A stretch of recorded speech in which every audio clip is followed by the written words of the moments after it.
दर्शकों, आप सभी के भीतर बैठी आत्मा को मेरा प्रणाम और आप सभी के जीवन की मंगल कामना करते हुए आज हम बढ़ते हैं अपने वीडियो की तरफ, जो कि राहु ग्रह के बारे में।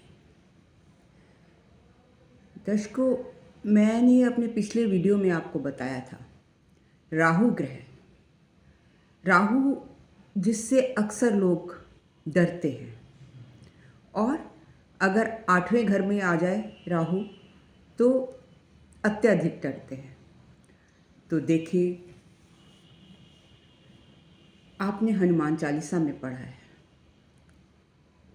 अष्ट सिद्धि नव निधि के दाता, असवर दीन जानकी माता। मतलब जो हनुमान जी हैं वो, उनको भी महावीर कहा गया है, लेकिन मंगल क्या रिप्रेजेंट करता है? मंगल रिप्रेजेंट करता है बल, फोर्स, आर्मी। और इस वजह से उनके पास भी सब सिद्धियां हैं, नवनिधियां हैं, लेकिन वो बल के दाता हैं, अष्ट सिद्धि नवनिधि के दाता हैं। लेकिन क्या आप सोच सकते हैं, राहु जैसा ग्रह जिस सभी से हम सब घबराते हैं, वो एक ऐसा ऑब्सेसिव प्लैनेट है। मतलब शैडोई प्लैनेट होने के कारण उसका हमें अक्सर लोग उसका अस्तित्व को,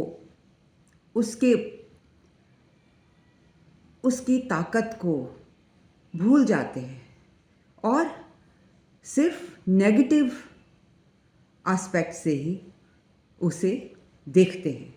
छाया ग्रह तो उसे भूत प्रेत की तरह सोचते हैं कि शायद कोई ऐसा ग्रह जो हमें हमारी ज़िंदगी में, हमारे जीवन में खुशियों का नाश कर देगा। लेकिन ऐसा नहीं है। हमारी कुंडली का राहु ग्रह, जिसको ऋषि व्यास ने वैदिक एस्ट्रोलॉजी में महावीर का नाम दिया है। जिस प्रकार हनुमान जी को बल का दाता कहा गया है, उसी प्रकार राहु को महावीर क्यों कहा गया है? क्योंकि अगर ये आपकी कुंडली में तीसरे घर में, छठे घर में, 10वें घर में या 11वें घर में बैठ जाए, जैसा कि मैंने आपको पिछले वीडियो में बताया, तो इट इज़ ग्रेट। योर कुंडली बिकम्स अ स्पेशल कुंडली। तब भी ये कोई आम कुंडली नहीं रह जाती, क्योंकि यहाँ पर राहु, जिसको महावीर कहा गया है, वो आपकी कुंडली को सपोर्ट देता है, आपको लॉन्गेविटी देता है। अगर इन घरों में आपकी कुंडली में राहु देवता विराजमान है तो आपको ये प्रॉस्पेरिटी और लॉन्गेविटी एश्योर करते हैं।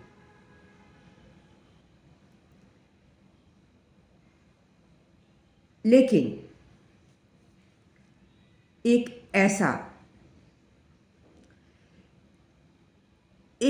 ऐसा योग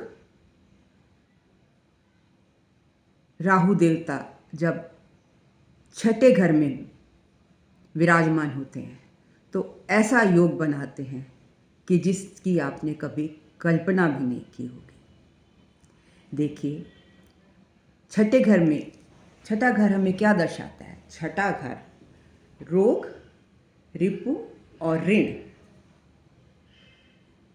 मतलब षड रिपु होते हैं। यहाँ पर 6 तरह की बुराइयां होती हैं।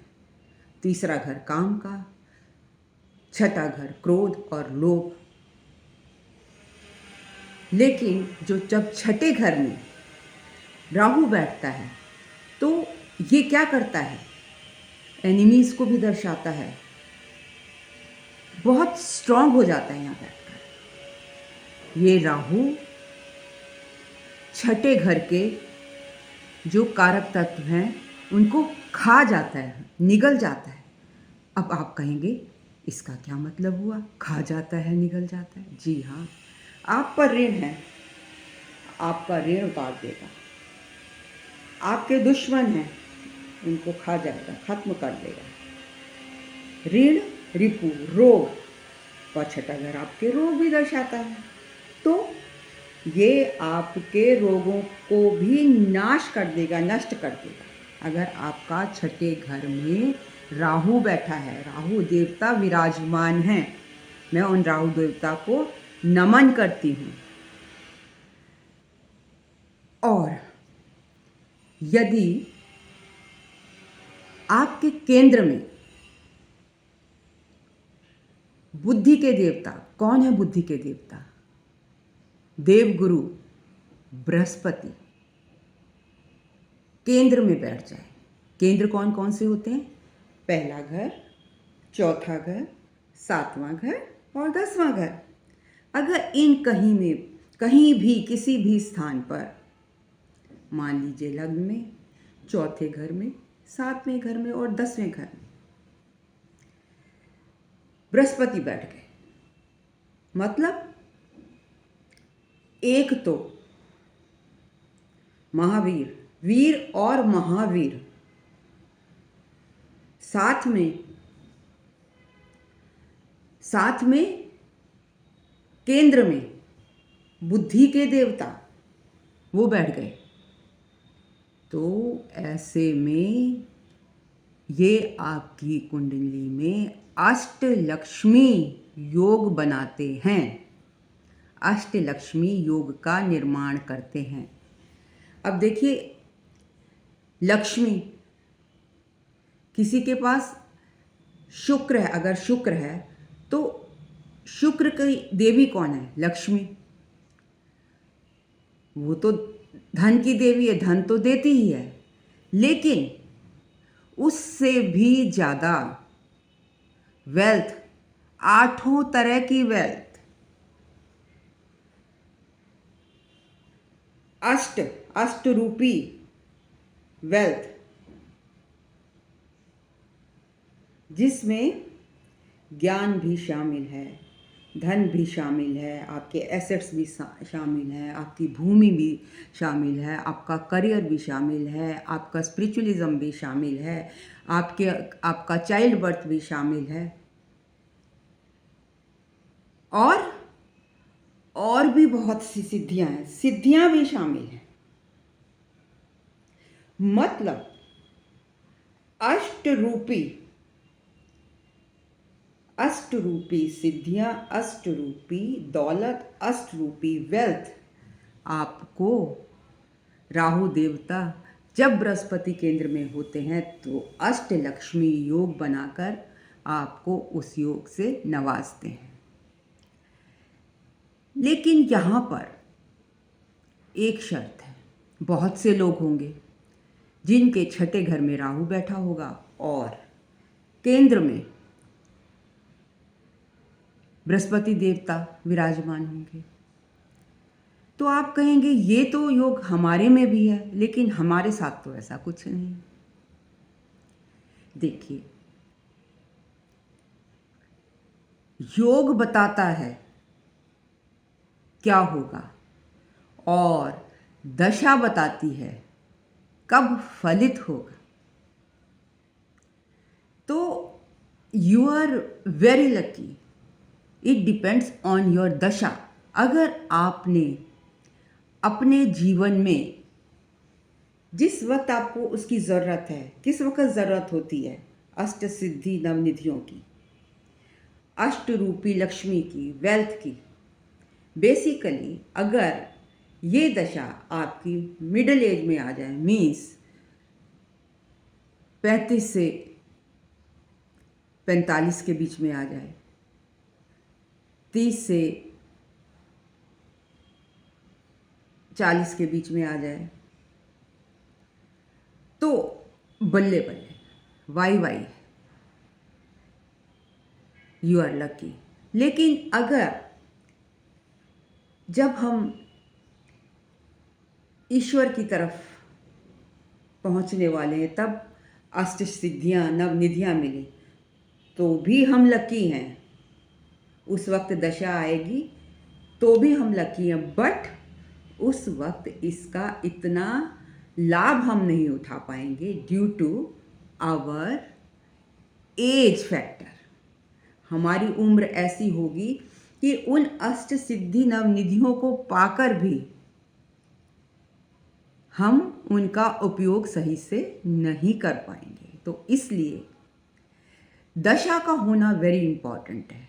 और यहाँ एक बात का ध्यान रखें, जो राहु की महादशा है और अंतरदशा है, उनमें जब राहु की महादशा आएगी तब आपको ये ऐसे फल अष्ट सिद्धि अष्ट लक्ष्मी योग आपका फलित होगा। राहु की अंतरदशा पर कभी भी आप महादशा के रिजल्ट ना लगाएं, बिकॉज महादशा और अंतरदशा के रिजल्ट, राहु की महादशा और अंतरदशा के, मैं फिर से कह रही हूँ, रिजल्ट अलग अलग होते हैं। और ये तब फलित होता है जब आपकी राहु की महादशा आ जाए। अब आप कहेंगे देखिए मेरी जो कुंडली है उसमें अष्टलक्ष्मी योग है, राहु छठे में बैठे हैं और बृहस्पति देवता केंद्र में है, और मेरी दशा चंद्रमा और राहु की चल रही है, पर मेरे साथ तो ऐसा कुछ नहीं हो रहा। जी हाँ, आपकी अंतरदशा है, मैं बात कर रही हूँ महादशा की। अनटिल एंड अनलेस कुंडली में कोई ऐसा योग बन रहा हो जो राहु को और ये इस अष्टलक्ष्मी योग को सपोर्ट कर रहा हो, तब हो सकता है आपकी अंतरदशा में भी आपको कुछ फल मिल जाए। लेकिन मेन डोंट एक्सपेक्ट कि आपकी अगर अंतरदशा आ गई राहु की और आप कहेंगे मुझे फल नहीं मिला, no, it will always be in the Mahadasha of Rahu. If you have Ashtasiddhi, means Ashtalakshmi Yog, Rahu in 6th and Brihaspati Devta in Kendra, it makes a Asht Lakshmi Yog, और ये फलित होता है राहु की महादशा में।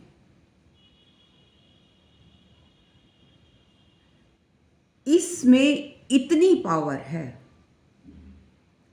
कि आपको फर्श से अर्श तक पहुंचा सकता है और अर्श से फर्श पर रातों रात गिरा सकता है। रातों रात राहु जब 8वें घर में होता है तो ये कंडीशन हो सकती है कि अर्श से फर्श पर और फर्श से अर्श पर। तो अगर आप बाकी घरों का एनालिसिस भी जानना चाहते हैं तो जुड़े रहिए मेरे साथ, सब्सक्राइब कीजिए, लाइक कमेंट कीजिए, शेयर कीजिए, और अगर आप मुझसे कंसल्टेशन लेना चाहते हैं तो यू आर मोस्ट वेलकम। आइए मेरे पास snehkapoor1812@gmail.com पर आप मुझे मैसेज कीजिए। इंडिया और अब्रॉड कहीं से भी, आप कहीं भी रहते हैं, मुझसे आप कंसल्टेशन ले सकते हैं। मैं आपको व्हाट्सएप पर कंसल्टेशन देती हूँ, online consultation, but it is paid. क्यों? क्योंकि जब तक आप या हम किसी भी चीज़ का मूल्य नहीं देते तो उसकी हमको कीमत नहीं होती। और कभी भी आप ईश्वर के पास भी जाते हैं तो एक फूल तो उसको समर्पित करते ही हैं ना। तो चाहे ईश्वर का वो आपकी श्रद्धा है, आप एक फूल समर्पित करें, 10 फूल समर्पित करें, बट उसमें आपकी श्रद्धा होनी ज़रूरी है। अब ये श्रद्धा कौन है? श्रद्धा इस केतु। केतु आपकी श्रद्धा देखता है। आपको पूछने वाले पर पहले श्रद्धा रखनी पड़ेगी, तब आपका केतु एक्टिव होगा और तभी आपकी जो कंसल्टेशन है वो फ्रूटफुल होगी। अब अगर आप, मैं ज़रूरी नहीं कहती कि आप मेरे पास आइए, आप किसी भी एस्ट्रोलॉजर के पास जाएंगे, अगर वो अपनी एस्ट्रोलॉजी को ईश्वर को समर्पित करके काम कर रहा है तो ज़रूर उसे नॉलेज हो या ना हो, अगर उसके ऊपर ईश्वर की कृपा है, आपको आई एश्योर, अगर वो केतु गाइडेड पर्सन है और आप भी उसी श्रद्धा से उसके पास जाते हैं, तो जिस वक्त वो बोलेगा उसका कनेक्शन उस ईश्वर से बन जाएगा। वो नहीं बताएगा आपको, ईश्वर बताएगा। हो सकता है वो कुछ ऐसे इरेलेवेंट वर्ड भी मतलब आपको उपाय बता दे जो कहीं लिखे नहीं हैं, लेकिन उसके मुख से निकल गए, तो वो भी फ्रक्टिफाई हो जाएंगे, आई एश्योर यू। तो इसमें सिर्फ एक एस्ट्रोलॉजर का और उससे प्रश्न पूछने वाले में, दोनों में कनेक्शन होना चाहिए। जब तक आप सोल लेवल पर कनेक्ट नहीं होंगे तब तक मेरे हिसाब से तो प्रेडिक्शन लेना बेकार है। अगर आप if you are connected at soul level तो आप ज़रूर आइएगा मेरे पास। धन्यवाद।